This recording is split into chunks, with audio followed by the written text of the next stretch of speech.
Hello बच्चों, welcome to today's TPP. अगला question है statement one. If K I U three react with excess K I, तो आई U three minus जब आई minus से react करता है ना एसिडिक मीडियम में, तो ये क्या बना लेता है आई टू। और इस आई टू को आप ट्रीट करते हो hypo solution which is Na2H2O3। तो ये करोगे तो बनाता है आई माइनस प्लस S4O6 2 माइनस। तो ये कह रहा है then milli equivalents of K I O three and hypo are equal. तो देखो अपन ये कहते हैं कि equivalent of I O three minus equal to equivalent of I two, और यहाँ पे हम कहते हैं equivalent of I two equal to equivalent of S2O3। पर ये दोनों आप तभी इक्वेट कर सकते हो जब n फैक्टर सेम हो। यहाँ आप देखो n फैक्टर इस केस में क्या है, 0 से -1 एक में दो का चेंज, इसका एन फैक्टर 2 है। और यहाँ पे आई टू का एन फैक्टर क्या है, आप देखो आई टू बना रहा है आई माइनस प्लस आई ओ थ्री माइनस, तो 1/n इक्वल टू 1/n1।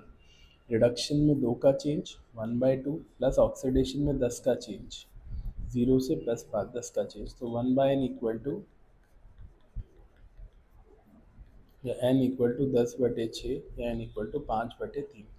ठीक है, तो एन फैक्टर अलग अलग है, इसलिए हम डायरेक्टली इसके इक्विवेलेंट जो है ना, equivalent of I O three minus equivalent of S2O3 2 minus के बराबर नहीं कर सकते, because N factor is different. अगर आई टू का एन फैक्टर सेम होता ना तो आप कर सकते थे इक्विवेलेंट्स को बराबर, और इस केस में आप मोल एनालिसिस से करोगे। ठीक है, तो statement one is false. According to law, milli equivalents of all the reactants are equal and also equivalent to milli equivalents of each product। तो हाँ ये ठीक है, अगर A प्लस बी दे रहा है C प्लस डी, तो equivalent of A equal to equivalent of B equal to equivalent of C equal to equivalent of D, ये ठीक है। One is false and two is true, D option.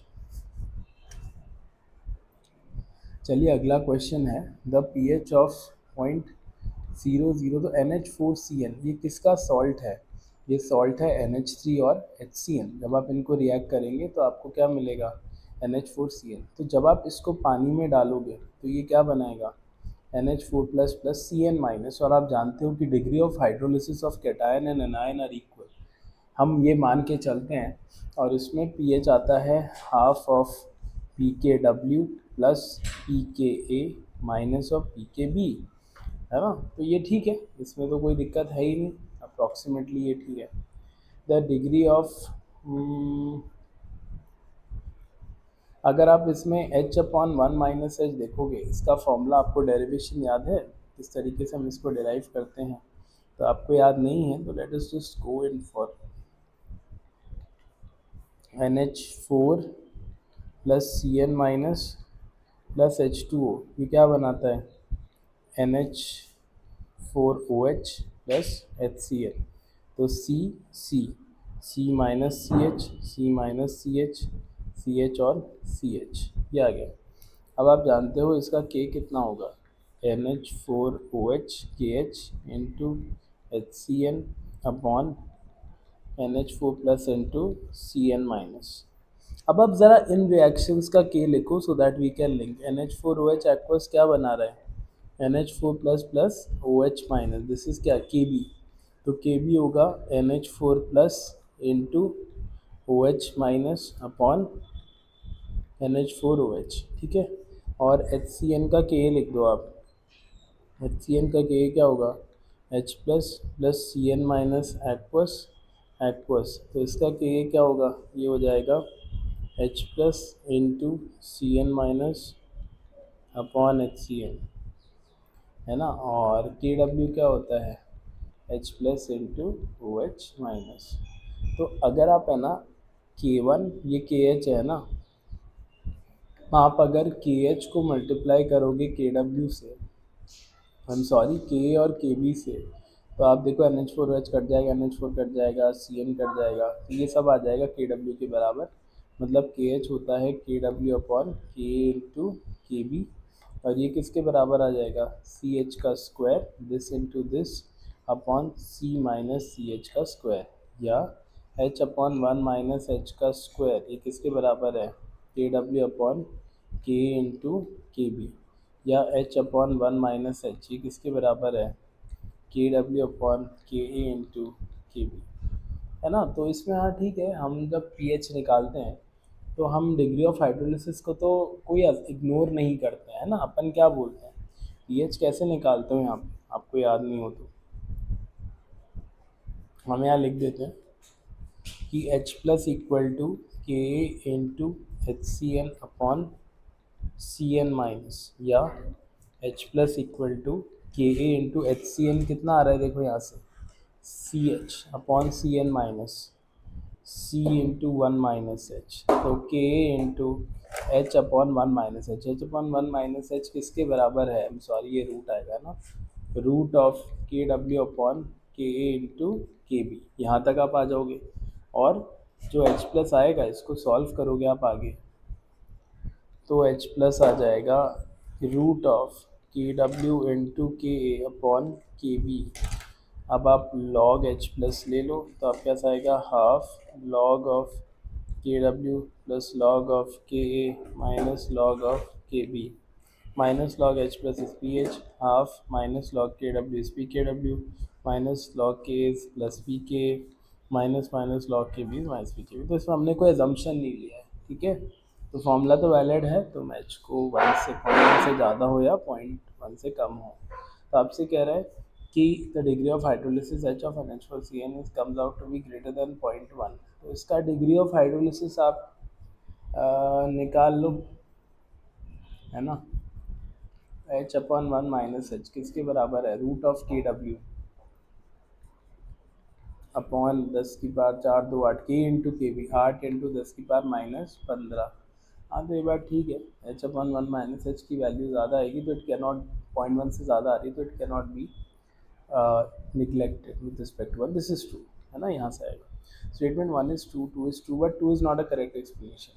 क्यों correct नहीं है, क्योंकि मतलब ये जो फॉर्मूला है ना, ये मैंने आपको ड्राइव करके बताया, इसमें लिखना है कि एच अगर 0.1 से ज़्यादा हो या कम हो, फॉर्मूला स्टिल वैलिड। और इसमें एक ही अजम्पशन है कि degree of hydrolysis of cation and anion are equal, हम ये मान के करते हैं। It is not a correct explanation, B option. Next है E naught cell is 0 for a chloride ion concentration cell. So let's say we have PT, Cl minus aqueous, Cl2 gas, anode half cell and cathode half cell, Cl minus aqueous, मतलब इसको आप order में लिख देंगे। तो आपके पास anodic half cell reaction oxidation 2Cl minus क्या देगा, एक्वस, Cl2 गैस प्लस 2, ये आपने इसका ऑक्सीडेशन कर दिया, और कैथोड पे रिडक्शन कर दो, Cl2 गैस प्लस 2 ही क्या दे रहा है, 2Cl माइनस एक्वस। तो जब आप इसको ऐड करोगे तो आपने अगर Cl2 हम सेम मान ले तो 2Cl माइनस एक्वस क्या बना रहा है, 2Cl माइनस एक्वस, ये सही है। तो ये आपका क्या हो गया LHS, और ये क्या हो गया RHS। तो E क्या होगा नस्ट इक्वेशन से, E होगा E naught minus 0.06/2 log of Cl minus का square RHS upon Cl minus का स्क्वायर LHS, या इसको आप सिंप्लीफाई कर लोगे तो आ जाएगा 0.06 लॉग ऑफ Cl माइनस, अच्छा इसने Ln दिया है, ठीक है, RT/Ln, ठीक है। इसको आप कर लेना RT/NF Ln of Cl minus का RHS का स्क्वायर अपॉन Cl माइनस का स्क्वायर इंटू LHS। अब इसमें n इसने दिया नहीं है तो लेट्स से मैं इस रिएक्शन को ऐसे कर देता हूँ, आपसे मल्टीप्लाई कर देता हूँ, तो n 1 डाल दूंगा और इसको ये ले लूँगा, ये बैठेगा माइनस, है ना। और इसको आप उल्टा कर दो तो ये आ जाएगा RT/NF Ln of Cl minus LHS upon Cl minus RHS, है ना। इसको उल्टा कर दिया आपने, equal to E naught minus Ln वाला, तो हाँ ये बैठ जाएगा। तो अब आपसे कह रहा है E naught cell is 0 for chloride, हाँ ठीक है, और this concentration cell E cell is equal to ये भी ठीक है। एंड ये करेक्ट एक्सप्लेनेशन क्यों नहीं है, क्योंकि नर्स्ट इक्वेशन से आता है, वो लिखना चाहिए कि भाई इसमें E equal to E naught minus 0.0 minus RT/NF Ln of, ये इस तरीके से इसको लिखना चाहिए था। तो 1 is true, 2 is true, but 2 is not an exactly correct explanation for statement 1। अगला क्वेश्चन है बच्चों कॉम्प्रिहेंशन। वो कह रहा है कि यार लिमिटिंग रीजन निकाल रहे हैं, ठीक है। A plus B let's say दे रहा है C A प्लस 2B, तो वो कह रहा है कि calculate the minimum moles of A required to completely consume N if available amount of A exceeds what is needed then B is limiting reason, D will be the limiting reason. तो one student ऐसे कह रहा है कि मैं L R ऐसे निकालूंगा, है ना। तो आप देखो इसमें मान लो कि अपन ए के 5 मोल लेते हैं और बी का 1 मोल लेते हैं। तो ए के 5 मोल जो हैं बी के 10 मोल से रिएक्ट करेंगे। मैं यहाँ से चल रहा हूँ, कम्प्लीटली कंज्यूम बी, तो ए बी के 1 मोल से रिएक्ट करने के लिए ए के आधे मोल चाहिए, है ना, ये तो आप मानते हो। और ए के मोल इससे ज़्यादा है, तो ये तो आप समझ गए कि बी एल आर है, ये ठीक है। According to the ratio of the moles, तो एल आर के लिए हम 5 बाई स्टोइकियोमेट्रिक कोएफिशिएंट 1/2, तो जिसका रेशियो कम है वो एल आर है।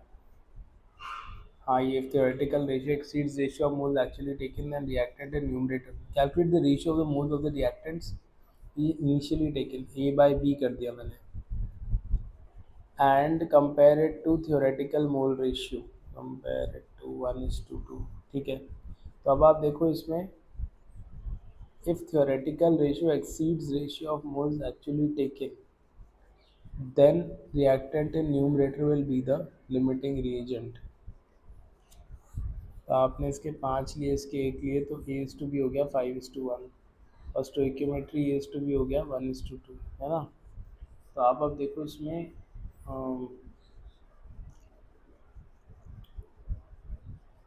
क्या रहा है, compare it to theoretical mole ratio. तो इसमें ये आपका रेशियो 5 है और थ्योरेटिकल मोल रेशियो 0.5 है। थ्योरेटिकल रेशियो एक्सीड्स, नहीं ये तो एक्सीड नहीं कर रहा, है ना। तो अब यहाँ पे ये तो बैठ नहीं रहा कि theoretical ratio is not exceeding ratio of moles actually taking. तब आप B/A का करो, B/A का एक्चुअल रेशियो ऑफ मोल्स कितना है 1:2 और थ्योरेटिकल रेशियो कितना है, थ्योरेटिकल रेशियो है वापस आपका 2:1। तो अब जो थियोरेटिकल रेशियो है it exceeds the actual ratio, और इसका मतलब ये है कि B is the L R. हाँ, reacted in numerator is the limiting, ये भी ठीक बैठ रहा है। उसके बाद आपसे तीसरा तरीका बोल रहा है कि लिमिटिंग रिएजेंट कैसे निकालें, है ना। तो लिमिटिंग रिएजेंट के लिए वो कह रहा है कि find the amount of product that can be obtained if each reactant is completely consumed. A+2 भी दे रहा है सी, अब मान लो इसके 5 है इसके 1 है, तो ए के 5 मोल से आपका सी का 1/5 मोल बन सकता है और बी के 1 मोल से आपका सी का 0.5 मोल बन सकता है। तो जिस रिएक्टेंट से कम मोल सी के बन रहा है वही एल आर है, तो B is the L R which has produce least mass of product. हाँ, सी भी ठीक है। तो which have defined limiting reason correctly all of these, ये तो आपको आ गया। उसके बाद अगला वो आपसे कह रहा है if student 3 in the first experiment finds that one mole of A, let's say reaction कुछ ऐसी है, 1 mole of A reacted with excess of B, and second reactant 1 mole of B reacted with excess of A, then in the later experiment the mass of product produced should be the limiting reagent when 1 mole of A and B are reacted। जब ए और B react करोगे तो limiter कौन है तो आप सोचो इसमें अगर ए एक्सेस है तो ए के mole by 1 equal to B reacted by 3 जो कि एक्सेस में इक्वल टू सी बाय 1। तो अगर ए के 1 मोल हैं तो इस केस में सी के 1 मोल बनेंगे। और अगर आपने सेकंड केस लिया तो ए के mole reacted by 1 equal to B के mole reacted by 3 equal to C के मोल प्रोड्यूस बाय 1, तो सी के मोल कितने बनेंगे 1/3। तो अब आप सोच लो कि सी के कम मोल किस में बन रहे हैं, इसमें बन रहे हैं, है ना। इसका मतलब जो बी है उसके ऊपर कोई कोएफिशिएंट है तभी उसमें कम मोल बन रहे हैं। अब वो कह रहा है कि when 1 mole of B was reacted with excess of A, पर आप देखो हमने ये लिया हुआ है स्टोइकियोमेट्री, तो जब 1 mole B excess of A के साथ रिएक्ट कर रहे हो then the mass of product produce was greater, मतलब रिएक्शन की स्टोइकियोमेट्री है ना इस टाइप की नहीं है क्योंकि ये तो वायलेट कर रहा है। तो अब आप रिएक्शन की किसको चेंज करो, मतलब इसमें आप हिडन ट्रायल से भी कर सकते हो जैसे भी चाहो आप इसको चेंज करो तो ये फिट बैठेगा। लेट्स से तो ए के mole reacted by 3 equal to B के mole produce by 1 C by 1। तो अगर ए का 1 मोल लेते हो और बी एक्सेस में है तो फिर सी कितना आ जाता है 1/3 मोल। और अगर ए एक्सेस में लेते हो और बी का 1 मोल लेते हो तो सी कितना आएगा, सी आ जाएगा 1 ही मोल आएगा। ये सही है। तो अब आप देखो इसमें ए बी और सी, तो ये बैठ रहा है। तो अब वो कह रहा है ए और बी को जब रिएक्ट किया और दोनों का 1-1 मोल रिएक्ट किया तो आपको पता है कि ए जो है ना वो क्या है एल आर है। तो A is the L R, A के 1/3 मोल रिएक्ट करेंगे, मतलब 1 मोल रिएक्ट करेगा इसके साथ बी के 1/3 मोल रिएक्ट करेंगे, है ना। कैसे पता आपको, A/3 इक्वल टू B/1, तो A की 1 डाल दो तो 1 माइनस 1/3 ये 0 हो जाएगा, है ना। और इसमें आप फिर अब कर सकते हो, सी बना लोगे। तो what should be the limiting reagent when, तो A is the limiting reagent, ठीक है। तो इसमें तो आई होप कोई दिक्कत नहीं है, तो ऐसे ही मोल का एप्लीकेशन है। उसके बाद अगला है Jalina. Jalina student of class 11 is working in the chemistry lab of a school, she is provided with 4 containers of large capacity. तो जलीना मैडम को 4 कंटेनर दिए गए जिनमें कैपेसिटी क्या है, काफ़ी ज़्यादा है, और उनको बताना है। तो कंटेनर 1 में देखो, आप जानते हो वॉल्यूम स्ट्रेंथ क्या होती है, 2.8 है। तो कंटेनर 1 है ना, इसमें आपके पास 2 लीटर है और इसकी मोलैरिटी कितनी है, 2.8/11.2। अगर आप कंटेनर 2 लेते हो, इसमें भी 2 लीटर है, ये कितना है 16.8/11.2। और सी लेते हो, इसमें पानी है, ठीक है, 4 MT है। अब वो कह रहा है maximum volume of 2.55 weight by volume. तो 2.55 वेट बाय वॉल्यूम मतलब 2.55 gram is present in 100 ml of solution. इसका मतलब H2O2 हो गया 16 2 32 और 2 34, 2.55/34 मोल प्रेजेंट है 100 ml ऑफ सॉल्यूशन। तो H2O2 की मोलैरिटी हो जाएगी 2.55/34 इंटू 1/0.1, ठीक है। तो अब तुम देखो यहाँ पर H2O2 कि आपको मोलैरिटी कितनी चाहिए, ये कितनी है, एक बार फटाफट निकालते हैं। तो आप देखो यहाँ पर आपके पास कैलकुलेट करते हैं, ये आएगा 2.8 डिवाइड बाई 11.2, कितना आ रहा है 0.25। इसकी मोलैरिटी है 0.25, यहाँ पर कितना आ रहा है 16.8 डिवाइड बाई 11.2, 1.5, है ना। और यहाँ कितना आ रहा है 2.55 डिवाइड बाई 34 डिवाइड बाई 0.1, ये कितना आ रहा है 0.75। पहले इन दोनों को मिक्स करके देखो, अगर आप इसके 2 लीटर डालते हो 0.25 इंटू 2 प्लस 1.5 इंटू 2, पानी बाद में डालूंगा, अपॉन 4, तो इसकी मोलैरिटी कितनी आती है 0.25 into 2 is 0.5, 1.5 into 2 is 3/4, 3.5/4 which is 0.8। हाँ ठीक है, तो इसमें आप पानी भी मिला सकते हो, है ना, क्योंकि इनको मिक्स करने पे मोलैरिटी 0.75 से ज़्यादा आ रही है। तो मान लो वी वॉल्यूम आपने पानी मिक्स किया, तो वी अगर मिक्स करोगे तो H2O2 के मोल्स कितने आएंगे 0.25 इंटू 2 स्ट्रीम 1 से, स्ट्रीम 2 से 1.5 इंटू 2, स्ट्रीम 3 से कुछ नहीं आ रहा, अपॉन 4 प्लस वी, और ये किसके बराबर होनी चाहिए 0.75। इसको सॉल्व कर लो आप, 0.25 into 2 is 5.5, 1.5 into 2 is 3, 4 plus V is 3/4, तो 5 4 2 4 3 12, है ना, इक्वल टू 16, नहीं 12 प्लस 3v, ठीक है। तो आपके पास आ जाएगा 3v इक्वल टू 2, v कितना आ जाएगा 2/3, मतलब फाइनल वॉल्यूम v फाइनल कितना होगा, इसका 2 लीटर, इसका 2 लीटर और इसका 2/3 लीटर, तो 2 + 2 + 2/3, 2 2 4 + 2/3 12, या मतलब 4.66 लीटर। ये आंसर आना चाहिए कि आप मैक्सिमम जो है 4.66 लीटर जो जलीना मैडम है वो बना सकते हैं। तो I hope you are getting this one, ये आप कर पाओगे, ठीक है। अब नेक्स्ट अपन इसी में अगले क्वेश्चन पर चलते हैं।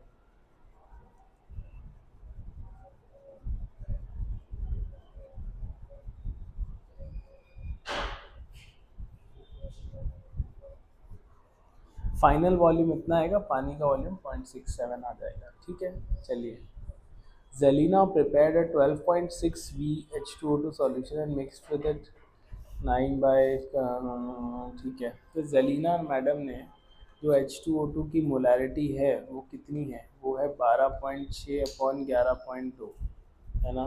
तो 12.6 11.2, 1.125, and mixed with it Ki H2O2 plus Ki solution and titrated the liberated I2। तो I2 ये हो गया, और यहाँ पे O तो O-1 से H2O में चला जाएगा, ठीक है। तो अब आप देखो इसके अंदर 9/7 के साथ टाइट्रेट किया है, तो I2 प्लस H2O3 2 माइनस बना रहा है, ये रिड्यूस हो गया और ये ऑक्सीडाइज हो गया, H4O6 2 माइनस, और ये है 9/7 हाइपो, ठीक। That could have been consumed in the following process. तो टाइट्रेट किया आपने, तो शुरू करते हैं। 9/7 हाइपो है, इसका वॉल्यूम भी मान लो आप, और इसका एन फैक्टर देखिए, सल्फर 2.5 है, 2.5 तो 5 5 3 माइनस 6, नहीं ये 2 में बेटा, 2 तो 2 4 3, हाँ ठीक है, ये 2 से 2.5 में जा रहा है, तो इसका एन फैक्टर कितना हो गया, इसका एन फैक्टर हो गया आपका 1, क्योंकि एक सल्फर में आया कितने का चेंज, 2 से 2.5 का चेंज, तो इसमें 2 है, तो इसका एन फैक्टर 1 है। तो 9/7 into V into 1 equal to equivalent of I2। तो आप मान लो कि मोलैरिटी ऑफ I2 12.6, 1 पॉइंट, ठीक है। तो आप तो मोल्स ऑफ I2 मान लो कि हमें तो इंटू एन फैक्टर इज 2, तो इससे मोल्स ऑफ I2 आ जाएंगे, है ना। और अब आप देखो यहाँ पर equivalent of I2 is equal to equivalent of H2O2। तो equivalent of I2 is 2 into moles of I2 equal to equivalent of H2O2 1.125 into V। अब वो कह रहा है कि हाइपो का मैक्सिमम वॉल्यूम कितना होता, तो आप पहले इसको बना लो 1.125 को, है ना, ये आप बना लो कि इसका वॉल्यूम कितना आया होगा, क्योंकि ये आपने उसी से बनाया होगा जो पहले से मिला है। तो 1.125 के लिए देखो आपको क्या क्या मिक्स करना पड़ेगा, यहाँ से कर लेते हैं।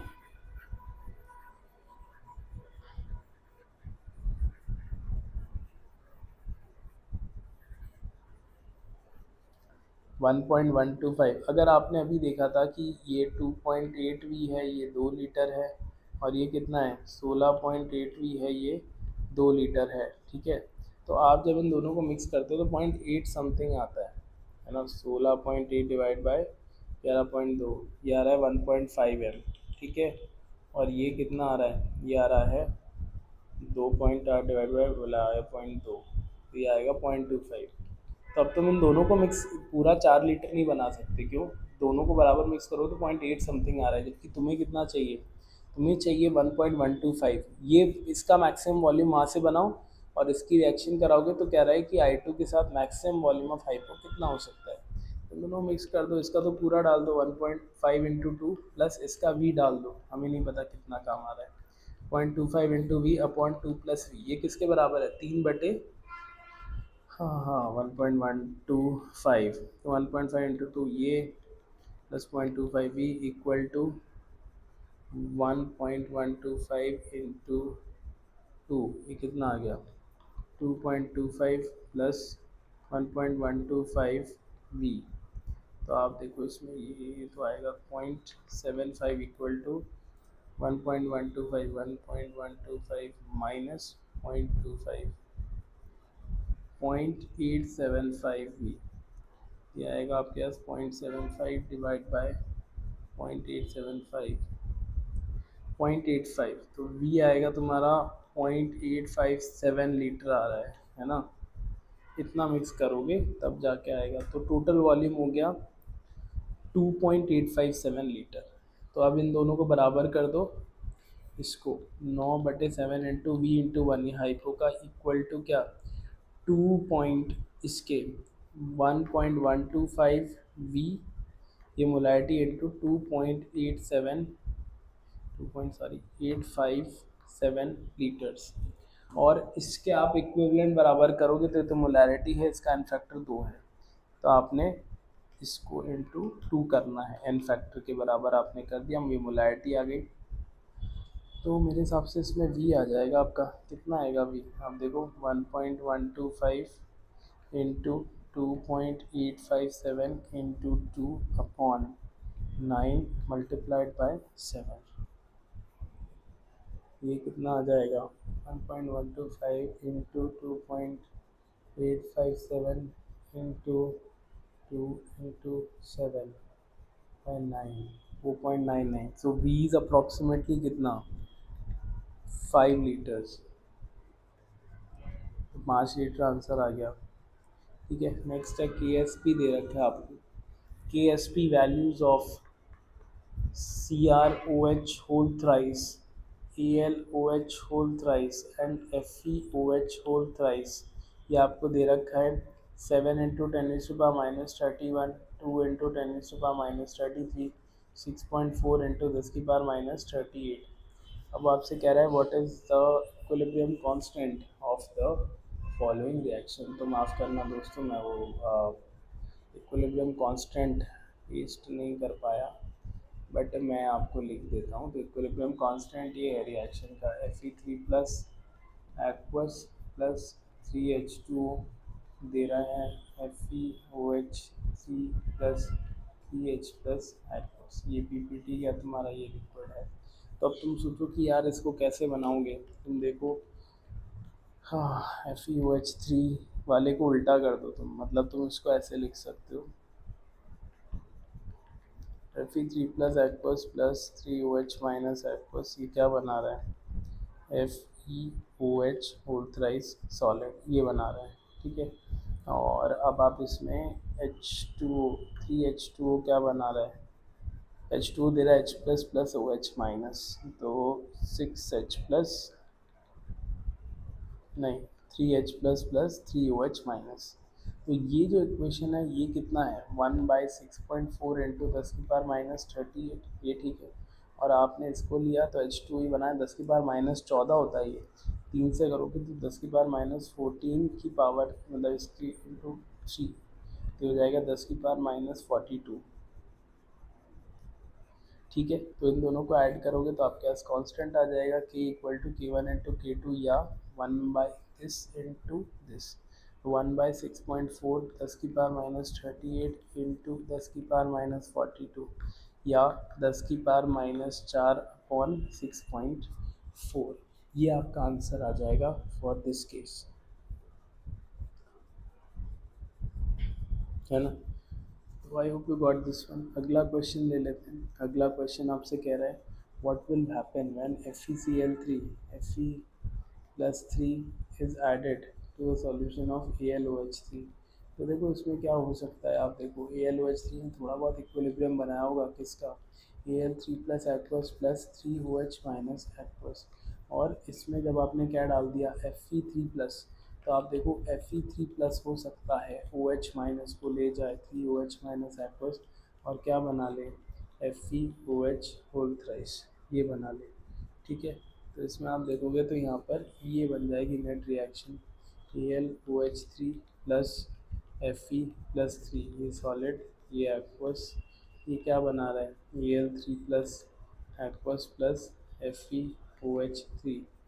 तो KSP क्या होगा, ये देखो के रिएक्शन का क्या होगा, K of AlOH3 into 1/K of FeOH whole thrice, ये आ जाएगा। तो अब आप देख लो इसमें, और FeOH3 का KSP और कम है देखो ये, और AlOH3 का ये, तो इसका जब वैल्यू निकालोगे यहाँ से तो K की वैल्यू ज़्यादा ही आएगी, है ना, काफ़ी ज़्यादा आएगी। इसका मतलब ये रिएक्शन स्पॉन्टेनियसली हो जाएगा और कन्वर्ट हो जाएगा, ये वाला पीपीटी इसके रेड ब्राउन पीपीटी में कन्वर्ट हो जाएगा।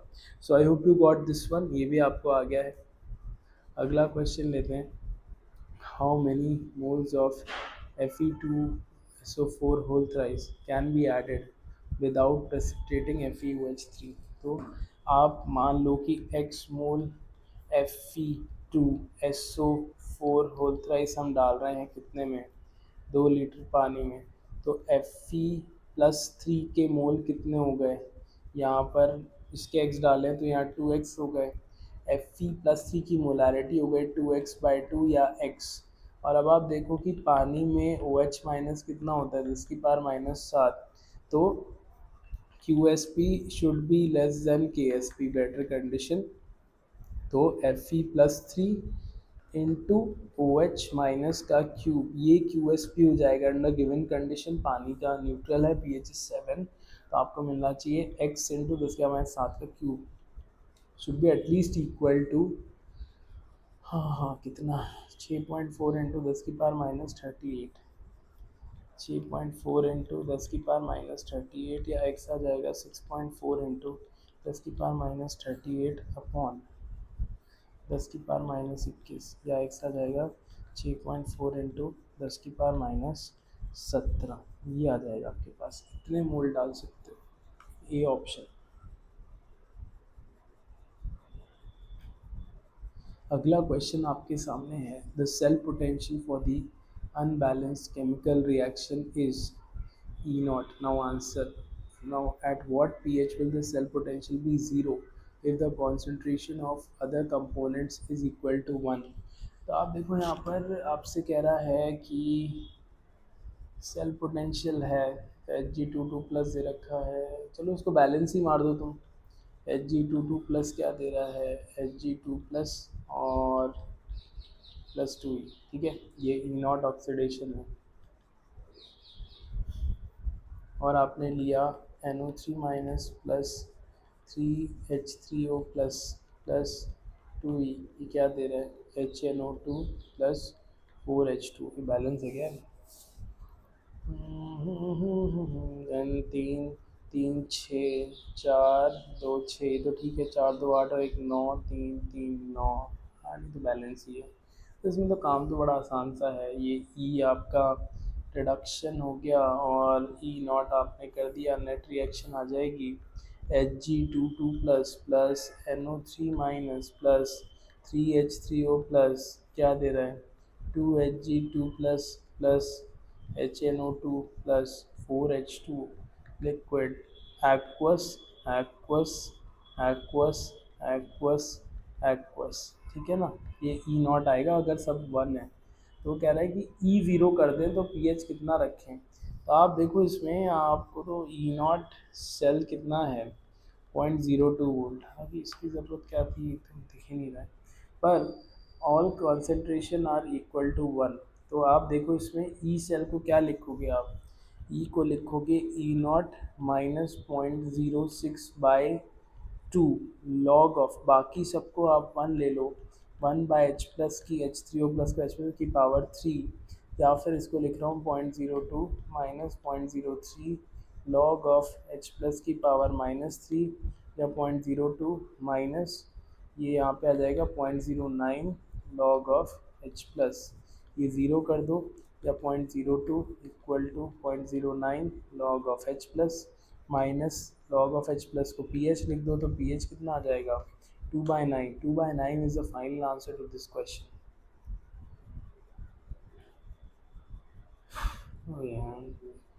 अब वो इसी रिएक्शन पे अगला क्वेश्चन पूछ रहा है, को रिएक्शन लिख दो Hg22 plus plus NO3 2 select करके कॉपी पेस्ट मार देता हूँ यार, कंट्रोल सी, हाँ पेस्ट हो गया। चलो, how many moles of electrons pass through the circuit when 0.6 moles of Hg plus 2, इसके 0.6 मोल और इसके 0.3 मोल आर प्रोड्यूस। तो अब किसी भी एक के हिसाब से कर लो। जब Hg22 प्लस बनाता है क्या, Hg2 प्लस प्लस 2E, तो 2 मोल इलेक्ट्रॉन पास होते हैं जब 2 मोल Hg प्लस 2 बनते हैं। इसका मतलब 1 मोल इलेक्ट्रॉन पास होगा तो 1 मोल Hg प्लस 2 बनेगा, और आपने कितना बना दिया, 0.6, तो 0.6 मोल इलेक्ट्रॉन ही पास हुए होंगे। A is the correct answer. Next है, find the sum of total moles of KMnO4 needed for the oxidation of the following. तो टोटल उसको वो चाहिए 1 मोल FeC2O4, तो MnO4 माइनस इसमें आपने लिया FeC2O4, ये गया खुद Mn प्लस 2, Fe किस में गया, Fe प्लस 3, C2O4 किस में गया, 2CO2। 1 mole of I minus MnO4, I minus में गया बेसिक मीडियम, एक्चुअली इसको लिखना चाहिए था यार स्ट्रॉन्गली बेसिक या वीकली बेसिक, है ना, ये तो इसने लिखा नहीं है। तो अपन इसको अगर आई माइनस को देखते हैं, देखो बेसिक में आई माइनस गोज़ डाउन टू क्या, IO3 माइनस, ये तो हमें पता है। और मैं इसको न्यूट्रल तो नहीं बोलूँगा, इसमें MnO2 में ले जाना, इसको रुक जाओ मैं एक बार देखता हूँ।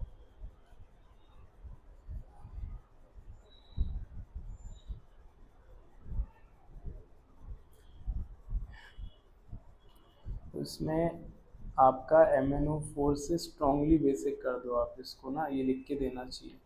इसको किस पे लेके जाओगे, MnO4 2 minus 2 moles of FeS ferrous ammonium sulphate, ये हीट होता है ammonium sulphate NH4SO4 dot FeSO4 dot 6H2O, तो यहाँ बनेगा Mn+2 प्लस Fe+3, बस यही होता है, इसका n फैक्टर 1 होता है। और 2.5 moles of Na3ASO3 ASO3 3 minus, ये क्या बनाता है Mn+2 प्लस ASO4 3 माइनस, ठीक है। इसके मोल मान लो x के MnO4 के x multiplied by N factor 5 is equal to 1 into N factor +2 से +3 एक का, ये +3 से +4 2, इसका एन फैक्टर हो गया 3 1 इंटू 3, इसका होगा x मल्टीप्लाइड बाई MnO4 +7 से +6 1 इक्वल टू -1 से +5 विच इज 6, यहाँ पर x इंटू 5 वापस ये एन फैक्टर 1 इंटू कितना लिया है 2, FAS 2 लिया हुआ है, ठीक है। और यहाँ पर 2.5 चाहिए ना, x multiplied by 5 equal to ये प्लस x माइनस 6 3 से 8 5 3 से 2 2 इक्वल टू 2 मल्टीप्लाइड बाई 2.5, तो ये आएगा टोटल 3/5, एक्स की वैल्यू ऐड कर रहा हूँ 3/5 plus 6 plus 2/5 plus 5/5 1, 0.6 plus 0.4 plus 7 8 आ जाएगा। 8 मोल्स आपको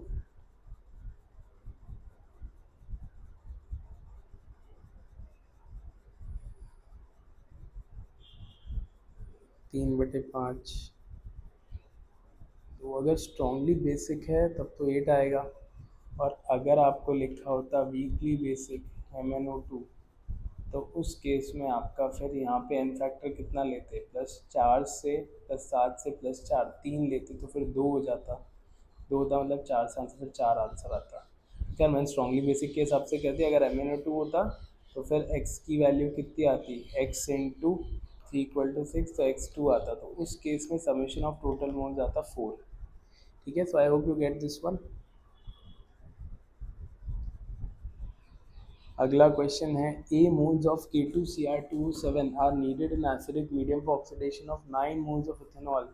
तो आपने लिया K2Cr2O7 और आपने लिया C2H5OH को किस में लेके गए आप, एसिटिक एसिड CH3COH में, और ये जाता है Cr3 plus as it is acidic +6 से +3, तो 2 एक में 3 का चेंज, 2 में 6 का change, C2H5OH 2x plus 6 minus 2 equal to 0, 2x plus 4 2x equal to -4 x equal to -2, है ना। तो यहाँ पर ये आ गया, और 2x प्लस 4 माइनस 4 तो x इक्वल टू 0 आ गया।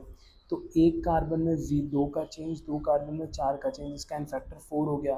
तो यहाँ पर आपसे पूछ रहा है 0.9 मोल्स, तो moles into N factor 4 equal to N factor 6 into इसके मोल्स x, तो x आ जाएगा 36/6 या 6 moles. An unknown metal chloride undergoes reduction reaction with Mg producing metal and MgCl2।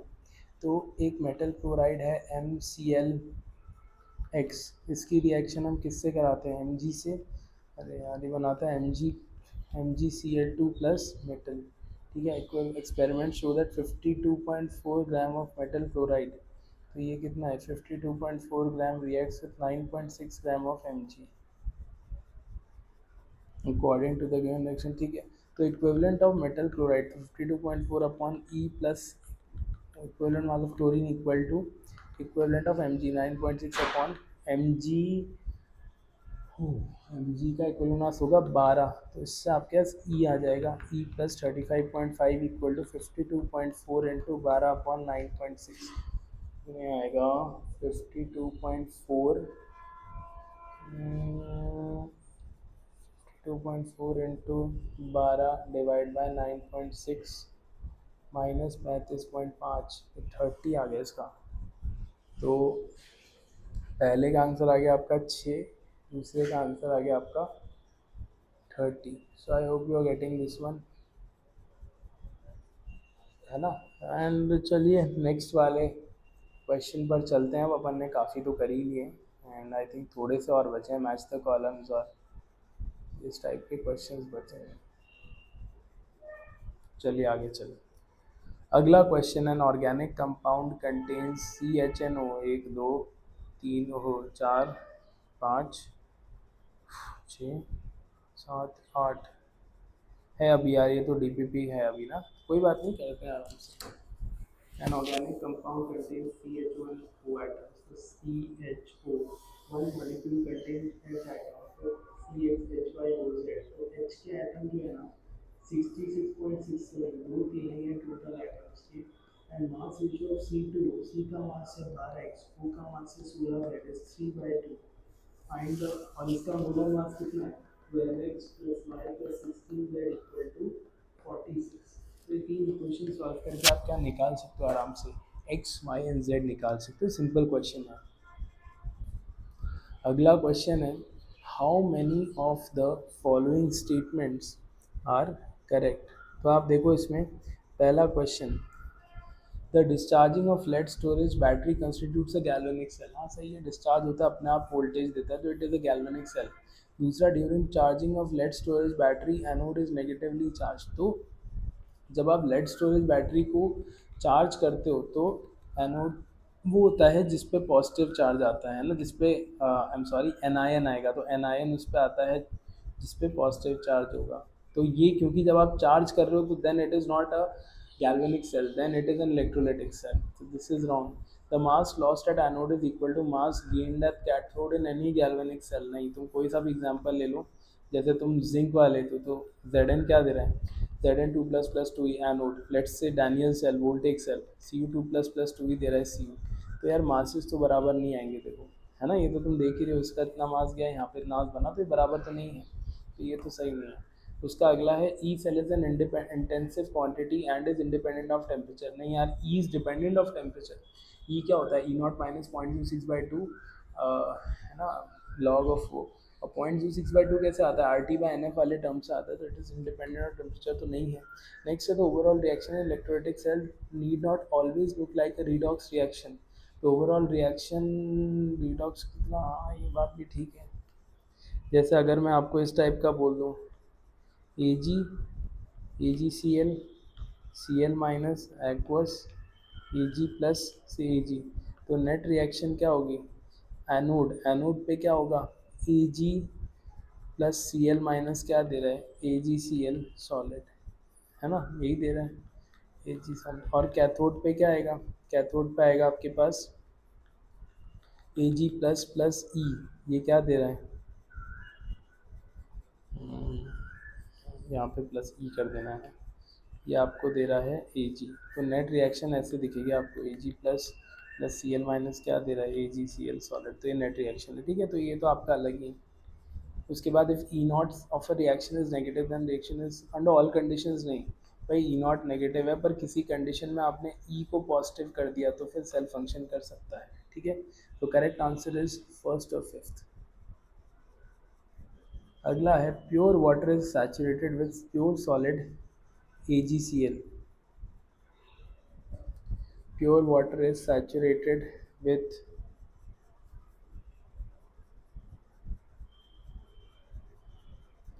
तो इसमें आगे देखते हैं, pure water is AgCl solid ने क्या बना दिया, Ag plus aqueous plus Cl minus aqueous.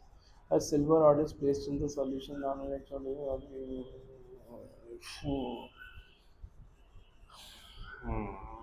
तो कोई बात नहीं, सिल्वर रॉड डाला और आपका पोटेंशियल नॉर्मल कैलोमल इलेक्ट्रोड्स के अगेंस्ट मेजर कर लिया। तो मान लो इस हाफ सेल का जो ई हाफ सेल होता, ई जी plus aqueous plus E minus क्या दे रहा है, ई जी, तो ई क्या हो जाता है, ई नॉट ए जी प्लस से ए जी, ई नॉट ए जी प्लस से ए जी माइनस, मान लेते हैं इसको ऐसे लिया 0.06/1 लॉग ऑफ 1/Ag प्लस, ये तब ले रहा हूँ जब मैंने it is saturated with AgCl, है ना, ये मैं ई हाफ सेल का ले रहा हूँ क्योंकि Hg से कैलोमिल वाले का तो कांस्टेंट ही रहेगा, तो ये इसका ले रहा हूँ। E1, E2 कितना होगा, E2 में आपने उसको सैचुरेट किया होगा Ag किससे, AgI से, तो AgI सॉलिड ने क्या बनाया होगा, Ag plus aqueous plus I minus aqueous. अब आप फिर से देखो इसमें रिएक्शन होगी, let's say Ag plus plus ई क्या दे रहा है Ag, तो नेक्स्ट इक्वेशन लगाओगे तो E2 क्या होगा, E naught of Ag plus से Ag minus 0.06/1 log of 1/, A G plus, है ना, ये ए जी आई वाला करते हैं। और आपको डेल्टा ई दे रखा है, डिफरेंस इज 0.177 वी। तो let's say E2 minus E1 ये कितना है, 0.177 मॉड ले लेता हूँ, तो ये आ जाएगा -0.06/1 log of 1/Ag plus in AgI minus minus, तो ये हो जाएगा plus 0.06/1 log of 1/Ag plus, ये किस में आ जाएगा AgCl। और जब आप इसको करोगे इसमें तो आपको क्या मिलेगा, इसको मिल जाएगा 0.177 इक्वल टू 0.06 लॉग ऑफ 1/, तो ये आएगा A G plus from A G I upon A G plus from A G C L, ये आएगा। आपने ये किया ना तो इसको नीचे ले गए तो ए जी प्लस, हाँ ठीक है। अब ये किसके बराबर है, root of K S P A G आई, क्योंकि ए जी आई में क्या होगा एस, ए जी प्लस और आई माइनस, तो S square equal to K S P है ना, और ये कितना आएगा root of K S P A G C L.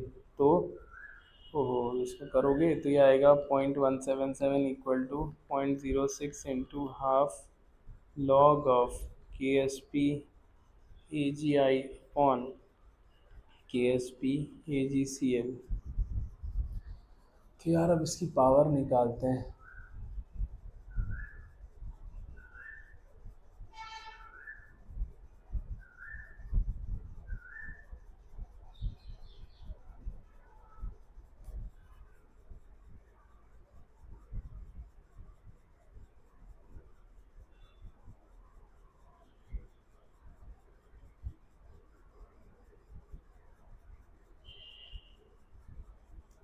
तो इसको आप करोगे तो यहाँ पर ये आएगा 0.177 तो log of K S P A G I upon K S P A G C L, ये किसके बराबर है 0.177 बाई 0.03, तो 0.177 डिवाइड बाई 0.03 किसके बराबर है 5.9, 5.96 ही हो गया। तो K S P A G I upon K S P A G C L इस 10 की पावर क्या है, सही बैठा है, मैंने इसको यहाँ माइनस कर दिया था। हम्म, ठीक है ऐसी बात।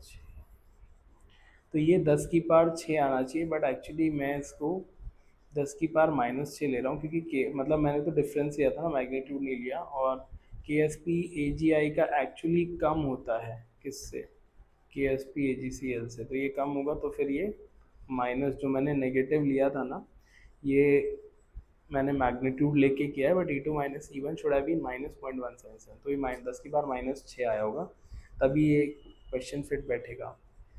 तो K S P of A G C L, हाँ ठीक है, ये तो ठीक ही कह रहा है, A G I upon A G C L is 10 की बार -6, तो ए G C L upon A G आई 10 की बार 6।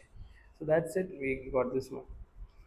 अगला क्वेश्चन है 200 ml of 0.1 m aqueous solution of acetic acid, तो आपने लिया एसिटिक एसिड CH3COH, ठीक है, आपने इसका कितना लिया 200 ml, इसका लिया 0.1 m, और इसको आपने मिक्स किया equal volume of equimolar HCl at 27 degree centigrade,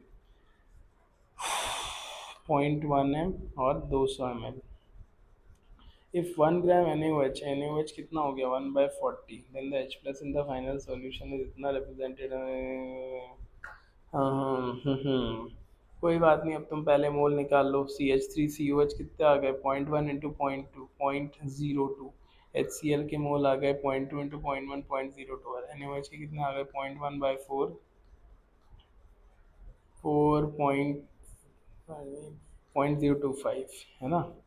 NaOH आ गया 0.025। इनमें से स्ट्रॉन्गर एसिड है HCl, तो HCl और NaOH का न्यूट्रलाइजेशन हो जाएगा, ये बना लेगा NaCl प्लस वाटर।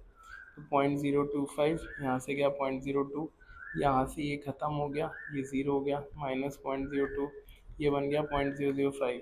और अब ये जो बाकी बचा NaOH है वो किसको खाएगा, CH3COH को, तो ये बनाएगा buffer CH3CO minus Na plus plus water.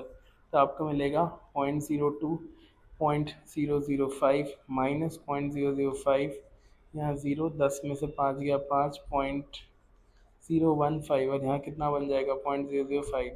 तो पीएच कितना हो जाएगा, पीएच हो जाएगा, आपसे पूछा गया H प्लस, तो आप देखो इसमें अब ये बफर है कैसे, CH3COH एक्वस क्या बना रहा है, CH3CO minus aqueous plus H plus, तो H plus into CH3CO minus upon CH3COH, ये किसके बराबर है, 2 × 10⁻⁵। ठीक है, तो ये आप करोगे तो H प्लस इंटू ये, तो H plus into 0.005 upon CH3 0.015 equal to 2 × 10⁻⁵, या H प्लस आ जाएगा 2 × 10⁻⁵ इंटू 15 × 10⁻³ अपॉन 5 × 10⁻³ ये काट दे by 3, 6 × 10⁻⁵।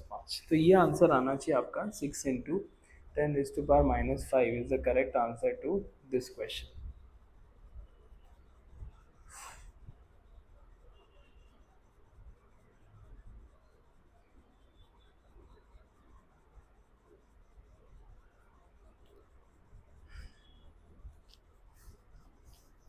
A certain amount of ये is oxidized to, चलो अगला क्वेश्चन आ गया अपने पास इक्विवेलेंट कॉन्सेप्ट पर, है ना। इक्विवेलेंट कॉन्सेप्ट आपसे कह रहा है कि आपने certain amount of dichloro acetic acid लिया है, तो डाइक्लोरो एसिटिक एसिड क्या होगा, ये होता है CHCl2COH, इसको ऑक्सीडाइज किया CO2H2 और Cl2 by 300 gram equivalent of KMnO4 के जो इक्विवेलेंट है वो कितने हो गए, 300 बेरियम हाइड्रोक्साइड। ठीक है, इसके निकाल लो यार तुम कार्बन के oxidation state, 2x plus 2 minus 2 minus 4 equal to 0, 2x equal to 4, x equal to 2, तो ये 2 से कितने में जाएगा, 4 में, H2O का तो कुछ हुआ नहीं, Cl2, Cl-1 से 0, तो 2 से 4, 2 में 4 का चेंज और Cl में -1 से 2 का चेंज, 6, इनफैक्ट 6 हो गया। तो इसके मोल अगर x रहे होंगे तो equivalent equal to x into N factor 6x आ गया 50। अब इससे रिएक्ट करने के लिए आपको कितने, मिली इक्विवेलेंट तो नहीं बोला, नहीं, कितने BOH2 चाहिए, तो आप देखो इसमें इसके 2 मोल लगेंगे, इसके 50/2 इक्वल टू BOH2/1, तो BaOH होल ट्वाइस लगेगा 25, 25 should be the required answer, 25। अगला क्वेश्चन लेते हैं, if the density of methanol is 0.793 kg पर लीटर, तो आप देखो इसमें डेंसिटी ऑफ मिथेनॉल आपको दे रखा है 0.793 kg पर लीटर, तो आपको कितना, 1 लीटर इसका -3 मीटर क्यूब या 793 kg पर मीटर क्यूब, कितना वॉल्यूम ले ताकि आप 0.22 m में 0.0027 मीटर क्यूब लें। ठीक है, तो मान लो कि इसका वॉल्यूम V है, तो इसके मोल कितने आ जाएंगे, V लीटर क्यूब में बोला है, चलो मीटर क्यूब में निकाल देता हूँ मैं, तो 0.793 kg पर metre cube into V metre cube, इतना मास आएगा अपॉन मोल CH3OH, तो 12×4 16 है ना, 16 32, ये आपने कर दिया। अब ये इसमें एक्चुअली कितना CH3OH के मोल है, तो मोलारिटी मोल पर लीटर, लीटर होता है जिसका -3 मीटर क्यूब इंटू वॉल्यूम 0.0027, तो इज इक्वल टू 0.22 इंटू 0.0027 इसको कर दो यार, ऊपर ले आओ, 2.7 हो जाएगा, ठीक है। तो v आ जाएगा 0.22 इंटू 2.7 इंटू 32/793। तो आपका आंसर बनेगा 0.22 इंटू 2.7 इंटू 32 डिवाइड बाय 793, 0.023। तो ये तो आएगा